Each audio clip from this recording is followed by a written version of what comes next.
yours feels more authentic and it also feels cool. Thanks. But I know it's not that easy to just like lift a business off into like the atmosphere. No. And I understand you didn't have like a huge amount of capital. No, I started my company on $5,000 thinking I was going to be able to figure this out.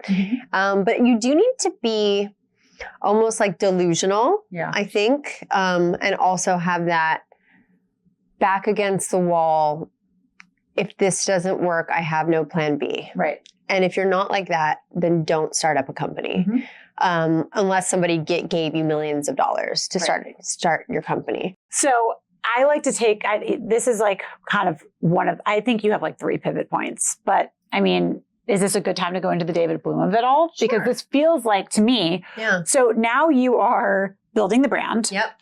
You are looking for capital. You're looking for distribution. You're looking for retail partners. You're like, Whole Foods would be nice. And you're in the middle of COVID and you meet this man in your apartment building that sells you a bit of a song and a dance, to say the very least. So can you tell us the story? Yes. The story of the con man that tried to ruin my life and so many other people's lives. But my story is the only one I can speak on. And this man lived in my apartment building. It was an incredible building called the Villa Carlotta in Franklin Village. And he posed as this savvy investor, dropped names of people I actually knew. And he really was able to pull on my heartstrings. You know, I was going through a divorce at the time. He said he was going through a divorce at the time. He actually even cried one time in front of me, which shows you what a psychopath he actually is. And, you know, he went and bought my sauce at the supermarket next door. And he was like, you know, like, this is incredible. And he was really, honestly, the first guy, except for this one manager when I was DJing, but I was too much of a mess to kind of realize that. But he was really the first older male figure that took me seriously, you know, and it was definitely a really good feeling to finally have someone who's not hitting on me, who thinks I have a great business concept, who wants to invest in my company. So of course, at that time, I was like, you're fucking awesome. Like, this is amazing. So he started taking meetings with me, kind of mentoring me.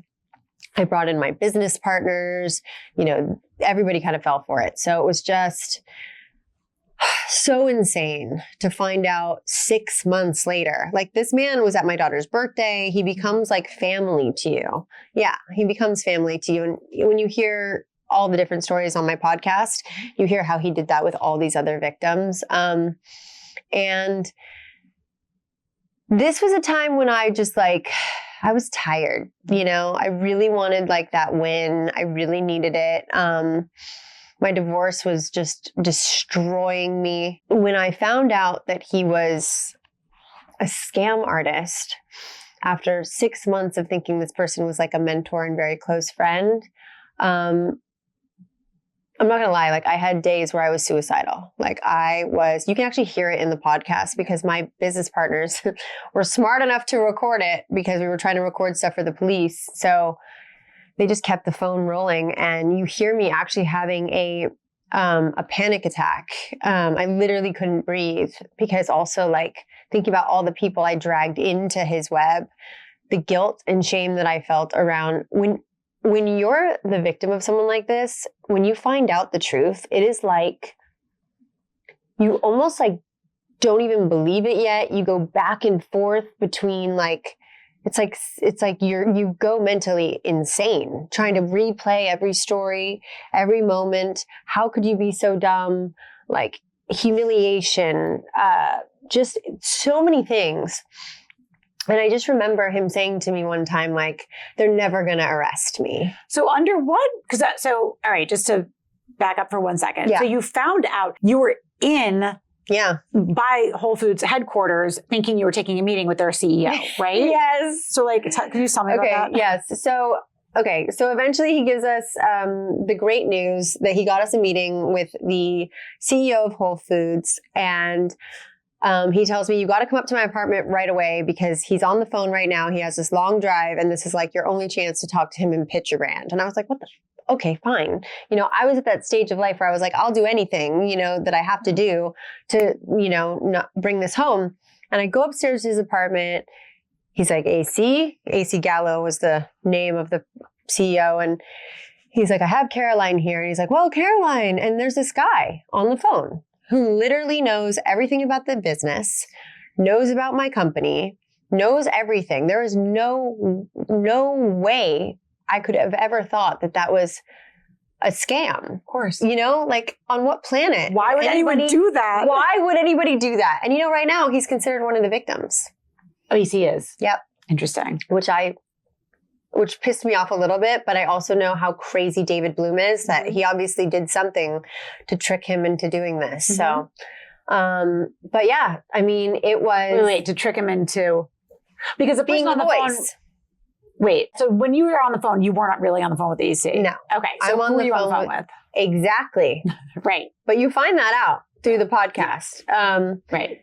So, okay, we'll leave that hanging so we don't give spoiler alerts for the podcast. But so the real AC Gallo is considered a victim, or the man who was the... No, the man who... I see. The man who conned me into thinking he was AC Gallo is now considered one of his victims as well. I understand. So we will leave that for people too, because I love to cross-promote other good podcasts. If you want to hear the whole story, we will definitely direct people to go listen to Once Upon a Con, which is put out by iHeart and is a fabulous, fabulous tale of this entire escapade. Saga. Yes. Yeah. So when you get to the end of that, like you really are suicidal. I can't imagine what it was like. I mean, I've been down the line pretty far with business investments that like didn't go all the way to fruition. Or just different things. And the disappointment, like I remember like crumbling into my husband's arms. And those are real life. That is real life. Not every deal happens. Yeah. But to be conned and to have somebody do it literally for shits and giggles, like he wasn't even getting anything out of it. I can't imagine what that felt like.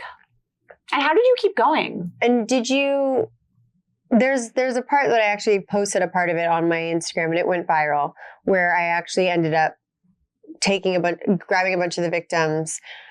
I had to be the one to like alert a lot of them and tell them, which was horrific every time. Because then I had to watch them go through what I had gone through. Right.